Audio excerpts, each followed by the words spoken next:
இன்றைக்கி குழந்தைங்களோட பீச்சுக்கு போகலான்னு சொல்லிட்டு தான் சிம்பிளாக கிளம்பியிருந்தோம். போகிற வழியில் ஹஸ்பண்ட் வந்து பிளானையே மாற்றிட்டாங்க. போகிற வழியில் மயிலம் முருகர் கோவிலுக்கும் அதை விட ஸ்பெஷல் வந்து திருவுக்கரை வக்ரகாளி அம்மனை பார்க்குற வாய்ப்பும் கிடச்சிது. அந்த அம்மா வந்து நம்ம பாட்டிங்களாக இருப்பாங்க இல்லையா, மூக்திலாம் போட்டுன்னு வட்டமாக முகம் அந்த மாதிரி அழகாக இருந்தாங்க. பார்த்துக்கிட்டே இருக்கலாம் போல் இருந்தது.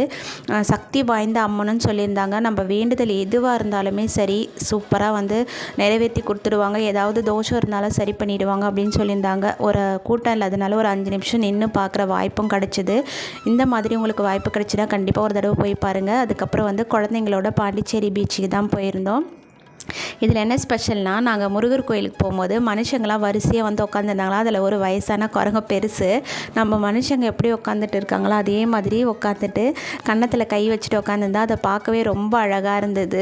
அதுக்கப்புறம் வந்து பீச்சில் போய் நல்லா குளிச்சுட்டு என்ஜாய் பண்ணிட்டு ஸ்நாக்ஸ் சாப்பிட்லான்னு வந்தால் அங்கே காலேஜ் பசங்க டான்ஸ் ஆடிட்டு இருந்தாங்க.